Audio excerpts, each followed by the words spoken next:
In this class, we will continue with the process of photosynthesis. Photosynthesis takes place in two stages. The first stage is light reactions. Light reactions takes place on the thylakoid membrane. During light reactions, the light energy converts into chemical energy. So after the light reactions, ATP and NADPH, the chemical energy is produced. And ATP, NADPH are together known as assimilatory power. The second stage of the photosynthesis is dark reactions. Dark reactions means it does not take place in dark, not in the night, but for these reactions, direct light is not required. But for this reaction, light reaction products are required, but direct light is not necessary. That is the reason why these reactions are called as dark reactions. They are independent of direct light, but they are depending on light products.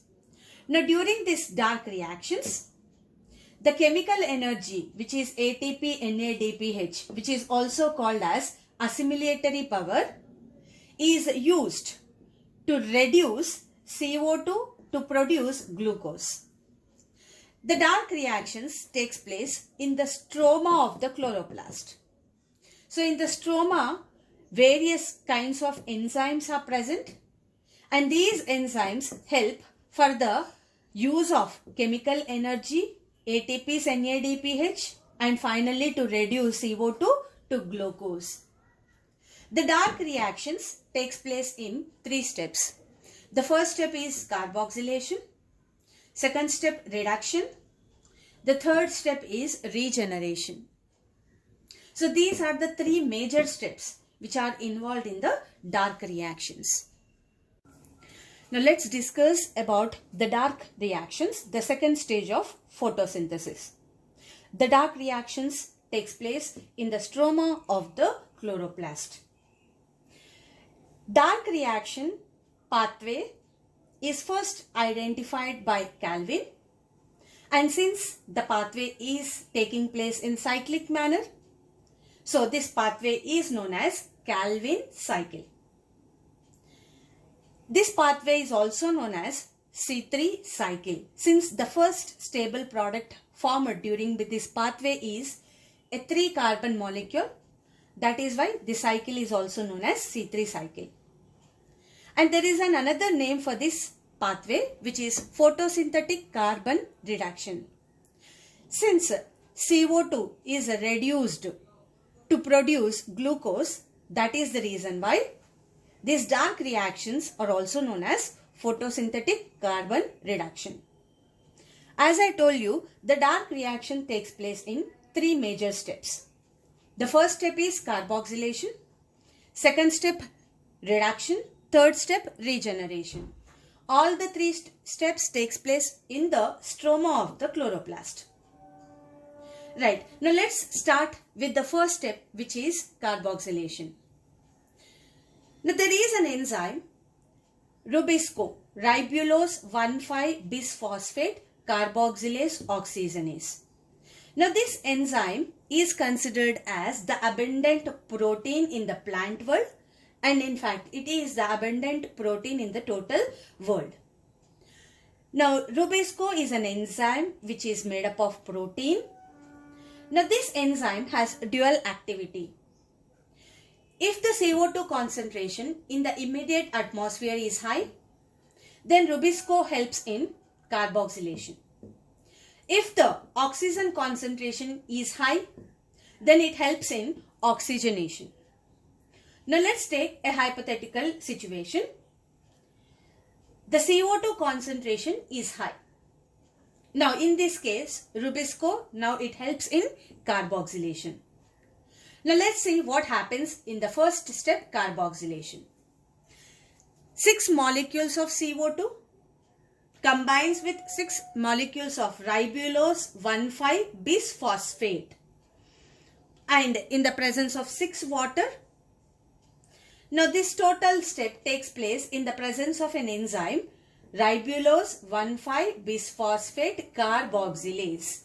Since oxygenation activity is not seen here, so ribulose 1,5-bisphosphate carboxylase enzyme is helping in the carboxylation, in the addition of CO2 with RUBP and to produce 12 molecules of 3-phosphoglyceric acid.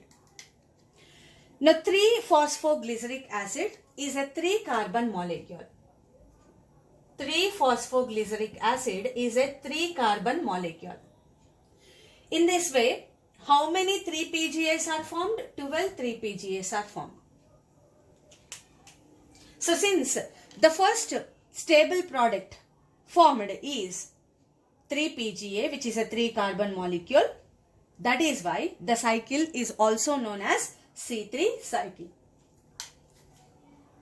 Now let's talk about the second major step of the Calvin cycle, that is the reduction phase.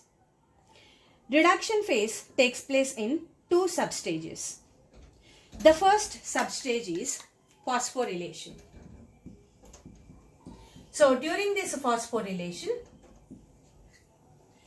the 3-phosphoglyceric acid, so this is a molecule, phosphate at the third carbon, so the 3-phosphoglyceric acid will be utilizing one ATP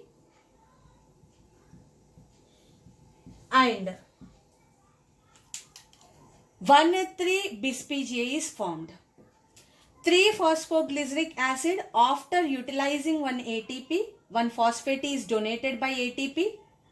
After donating, ATP is converted into ADP. But after receiving the phosphate, 3-PGA is converted into 1,3-bis-PGA. So phosphate at the first carbon and at the third carbon. Now 1,3-bis-PGA is formed in the substep phosphorylation. If 1,3-PGA, one molecule of 3-PGA utilizes one ATP and produces one molecule of 1,3-bis-PGA, but actually how many PGAs are there in the stroma? 12 molecules of 3-PGAs are there. Then 12 molecules of 3-PGA will be utilizing 12 molecules of ATP, releasing 12 ADP and producing 12 molecules of 1,3-bis-PGA. Now this step takes place in the presence of enzyme phosphoglycerokinase. So by this, first substep is completed and during this 12 molecules of 1,3-bis-PGA are formed. The second substep of the reduction phase is the reduction. So here is the actual reduction takes place.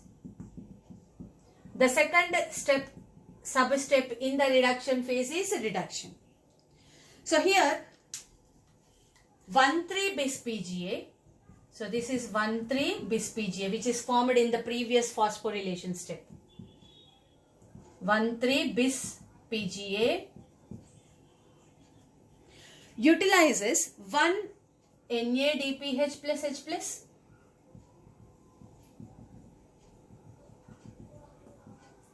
Now during this NADPH will be donating hydrogens to the 1,3-bis-PGA. It donates 2 hydrogens to the 1,3-bis-PGA and NADPH after donating it is converted into NADP plus. Right. Now 1,3-bis-PGA, it took these 2 hydrogens. So the addition of hydrogen is nothing but a reduction. Now after taking these hydrogens, now it is making some rearrangements and it is releasing H2PO4 and now it is converted into glyceraldehyde 3-phosphate. Glyceraldehyde 3-phosphate. So one molecule of 1,3-bis-PGA utilizes one NADPH and releases one H2PO4 and converts into one G3P, glyceraldehyde 3-phosphate. Then actually how many 1,3-bis-PGAs were produced? 12 molecules.